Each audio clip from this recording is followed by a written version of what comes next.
Okay sir. ఇప్పుడు మరి కవిత గారేమో కాళేశ్వరం నుంచి మేఘా కృష్ణారెడ్డి కొంత పర్సంటేజ్ హరీష్ రావుకి ఆయన సంతోష్ రావు పోయిందని అంటున్నారు.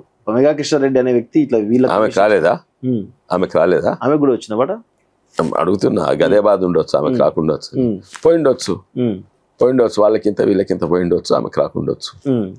కానీ అది దానివల్ల హరీష్ రావే మూల కారణము కాళేశ్వరం స్కామ్ అంటే అది తప్పు. వాళ్ళకి ఇంత ఇచ్చిండొచ్చు, అంతా కేసీ రావు దగ్గరనే. ఇంకొకటి ఏంటంటే డిఫరెన్స్, కేసీఆర్ గారికి పైసల పిచ్చి లేదు, అసలే లేదు. ఎన్నో పిచ్చిలు ఉన్నాయి కానీ పైసల పిచ్చి, అధికారము, ఇవి అవి పాలిటిక్స్ ఇవన్నీ ఉన్నాయి. కానీ వాటి కొరకు పైసలు కావాలని సొంతగా ఆయనకి ఏమై అవసరం ఉన్నాయి. వేరేజ్ వీళ్ళందరికీ కొడుకు బిడ్డే వీళ్ళందరికీ ఫుల్ పైసల పిచ్చి ఉన్నది, ఫుల్ పైసల పిచ్చి.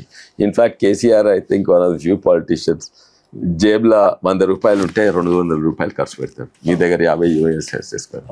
వీళ్ళు జేబులో 100 రూపాయలు ఉంటే 10 రూపాయలు పైసకి తీసుకెళ్తారు.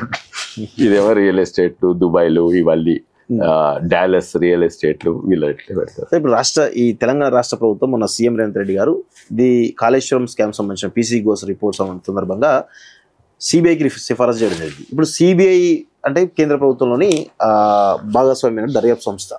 సో ఇప్పుడు సిబిఐ ఈ కేసులో ఎలాంటి చర్యలు తీసుకునే అవకాశం కనబడతా ఉంది? ఒక్క నిమిషం అండి. ఫస్ట్ ఆఫ్ ఆల్ మొత్తం కాళేశ్వరం లేదు, ఓన్లీ ఓ చిన్న భాగము, అన్నిట్లో తక్కువ స్కామ్ అయిన భాగం, అది ఎల్ఎన్టీ చేసింది, అది మాత్రమే సిబిఐకి ఇచ్చింది. కాళేశ్వరం ఇయ్యలేదు. కాళేశ్వరం ప్రాజెక్ట్ సిబిఐ ఎంక్వైరీ చేస్తారు, ఇయ్యలేదు. అరే ఫస్ట్ ఆఫ్ ఆల్ కాళేశ్వరం అంటే ఎవరి పైసలు? కేంద్ర ప్రభుత్వం పైసా, తెలంగాణ ప్రజల పైసలు, తెలంగాణ వాళ్ళకి చేతగా అయితే లేదా చేసి జైలు ఏమని అయితే వాళ్ళు అంత చేతులు ఎత్తేసినట్టే కదా. అంటే ఏదో కుంభకాయన రాయిందే. ఇంకోటి ఏ భాగం ఇచ్చిండ్రు? చిన్న భాగం ఇచ్చిండ్రు. కాళేశ్వరం ఏ లేదు. అంటే 1,00,000 కోట్ల కాళేశ్వరం అంటే 13,10,000 కోట్ల కాళేశ్వరం అంటే 13,000 మేడిగడ్డ గదే ఇచ్చిండ్రు. అది కూడా వాళ్ళకి చేత కాలేదు. ఇస్తే మొత్తం ఇయ్యండ్రి, అది ఇడిచిపెట్టు. చిత్తశుద్ధి లేదు. ఏదో వాళ్ళు అంటే ఏదైనా బీజేపీని ఇరికించడానికి ఏమైనా సిబిఐకి ఇచ్చి ఏదైనా చేసేటువంటి బీజేపీని బ్లేమ్ చేసే అవకాశం కనబడుతుందా? వాళ్ళు ప్రయత్నం చేస్తారు. కానీ సిబిఐ అంటే అది ఇండిపెండెంట్ బాడీ, 100% మా చేతులు ఉండదు. 100% మా చేతులు ఉండదు. సిబిఐ ఇన్వెస్టిగేషన్ ఏడాది అవుతా, 2 నెలలు అవుతా, 3 నెలలు అవుతా తెలియదు. దాన్ని వాళ్ళు ఏం దాపిట్టిండు, ఎక్కడ దాపిట్టిండు అంత ఇన్వెస్టిగేషన్ కావాలి. కానీ అది పక్కకు పెట్టండి, ఇస్తే మొత్తం అని ఇవ్వండి, అది కూడా పక్కకు పెట్టండి. సిబిఐ అంటే సెంట్రల్ బ్యూరో ఆఫ్ ఇన్వెస్టిగేషన్. అది భారతదేశంలో ఎక్కడ ఒకరు స్కామ్లు అయినా కూడా వాళ్ళు ఇన్వెస్టిగేట్ చేయవచ్చు.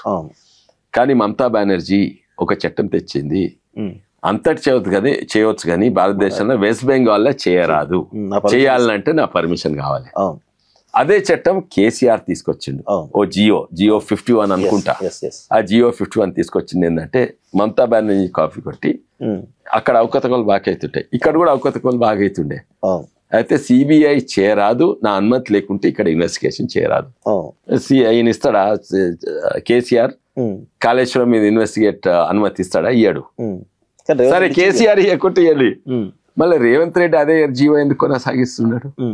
ఆ జియో తీయమనండి, ఇష్టం మొత్తం కాళేశ్వరం ఇన్వెస్టిగేట్ చేస్తాము, ప్రతి ఒక్కరిని ఇన్వెస్టిగేట్ చేస్తాము. నువ్వు చెప్పిన ఎల్ఎన్టీనే చేయాలనా? నువ్వు చెప్పిన ఈయననే చేయాలనా? ఆ ఇంజనీర్నే? మొత్తం కాళేశ్వరం స్కామ్. నేను చెప్పినట్టు systemic design wrong, even weather science ప్రకారంగా తప్పు. ఇటువంటి డిజైన్లు ఎవరు చేయరు, ఏ ప్రపంచంలో ఎవరు చేయరు. అదేదో డిస్కవరీ ఛానల్, హిస్టరీ ఛానల్ ఇచ్చిండు కానీ అందరు నవ్వుతా ఉన్నారు, వాళ్ళు కూడా తీసేసిండ్రు. అయితే చిత్తశుద్ధి లేదు. నిజంగానే చిత్తశుద్ధి ఉంటే, నిజంగానే మీకు సిబిఐ మీద నమ్మకం ఉంటే, ఓ సైడ్ మీద సిబిఐ మీద నమ్మకం లేదని అంటారు. ఇప్పుడు సిబిఐ ఎందుకు ఇచ్చింది? మీకు నమ్మకం లేదు కదా. మీ రాహుల్ గాంధీ అదే అంటాడు కదా, సిబిఐకి మీద నమ్మకం లేదు, మళ్ళీ సిబిఐకి ఎందుకు ఇచ్చిండ్రు? అదే కుంభకైండ్రు, ఆల్రెడీ కుంభకైండ్రు. ఓహో, అంటే రేవంత్ రెడ్డి కేసీఆర్ ఇద్దరు కుంభకైన. అదే కాంగ్రెస్ పార్టీ, రేవంత్ రెడ్డి అంటే కాంగ్రెస్ పార్టీ కాదు, రేవంత్ రెడ్డి అంటే తెలంగాణ సీఎం. కాంగ్రెస్ పార్టీని నడిపించేది ఎవరు? అక్కడ మీద వాళ్ళు ఎన్నో విధానంగా కుంభకైండ్రు, ఎన్నో విధానంగా. నేను 100 ఎగ్జాంపుల్స్ చెప్పొచ్చు కావాల్స్తే. ఓకే. మొన్న డిఎంకే దీనికి పోయినరు, గవర్నర్ కు బీజేపీకి వ్యతిరేకంగా. మున్గోడ్ల భారత్ జోడో యాత్రకు బస్సులో పంపించింది కేసీఆర్, ఆర్టీసీ బస్సులో పంపించిండ్రు. అట్లా ఎన్నో ఉన్నాయి. 3 రైతు చట్టాలకు వ్యతిరేకం చేయమని కేసీఆర్ కాంగ్రెస్ కలిసి చేసిండ్రు. ఇవన్నీ కూడా. కానీ ఇక్కడ ఒక వాదన ఏంటంటే, ఒకవేళ సిబిఐ దర్యాప్తులో భాగంగా కేసీఆర్ పైన చర్యలు తీసుకోకపోతే ఖచ్చితంగా ప్రధాని మోడీని కానీ బీజేపీ దోషిగా నిలబెట్టేటువంటి ఒక ప్రయత్నం జరగవచ్చు, అదే రేవంత్ రెడ్డి యొక్క ప్లాన్ అనేది వినిపిస్తాం. మళ్ళీ తీసే రాదండి, మళ్ళీ మొత్తం కాళేశ్వరం ఇవ్వండి. ఎందుకు కాళేశ్వరం ఓన్లీ ఆ ఎల్ఎన్టీ అది ఎందుకు ఇస్తున్నారు? అన్నిట్లో తక్కువ అవకతవకలైంది అది. అండ్ అది బరాజ్ కట్టడం వల్ల కాదు, ఆ బరాజ్ డ్యామ్ తీరుగా వాడుకున్నందుకు అయింది. నువ్వు ఏ వస్తువు అయినా వారంటీ వస్తుంది, ఈ క్యారెక్టర్ ఇట్లా వాడుకోవాలి, గట్లా వాడుకుంటే అది వారంటీ ఉండదు. మీ ఫోన్ అయినా అంతే. అయితే అది నడవదు, బరాజ్ డ్యామ్ తీరే వాడుకుంటే నడవదు. ఓవరాల్ గా తెలంగాణ రాష్ట్రం చూసినట్లయితే ఇప్పుడు కాళేశ్వరం స్కామ్ సిబిఐకి ఇవ్వడం కావచ్చు, లేకపోతే కల్వకుంట్ల కుటుంబంలో కొంత వాళ్ళ కుటుంబ ఆధిపత్యంలో భాగంగా కొన్ని జరుగుతున్న పరిణామాలు కావచ్చు, రకరకాల పరిణామాల దృష్ట్యా బీఆర్ఎస్ పార్టీ పరిస్థితి తెలంగాణలో ఉండదా అసలు? ఉండదు.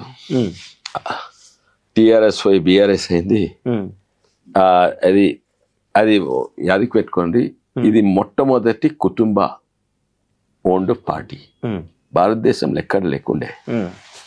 మీరు సౌత్ ఇండియా ఏఐడిఎంకే డిఎంకే చూడండి, అఖిలేష్ యాదవ్ చూడండి, ఎక్కడ పోయినా వారసత్వం ఉంటుంది, డైనాసిటీ ఉంటుంది. ఆర్ కాంగ్రెస్ పార్టీ, నెహ్రూ తర్వాత బిడ్డే తర్వాత కొడుకు తర్వాత కోడలు తర్వాత మళ్ళా కొడుకు,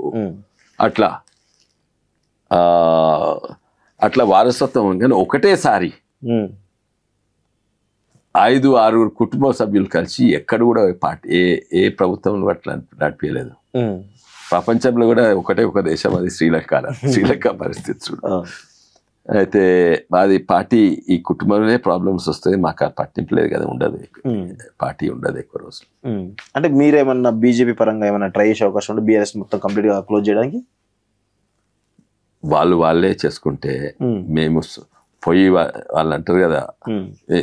ఇన్ఫాక్ట్ కేసీఆర్ గారి ఫేమస్ డైలాగ్ ఏంటంటే, రాజకీయాలలో హత్యలు ఉండయి, ఆత్మహత్యలే ఉంటాయి. ఇంకా అదే అవుతుంది అక్కడ. మేము పోయి వాళ్ళని ఎందుకు చేయాలి? అండ్ మాకు ఇంట్రెస్ట్ లేదు, మాకు పట్టింపు లేదు. అండ్ ప్రజలకు కూడా పెద్ద అటు సైడ్ పోయింది వాళ్ళ మీద.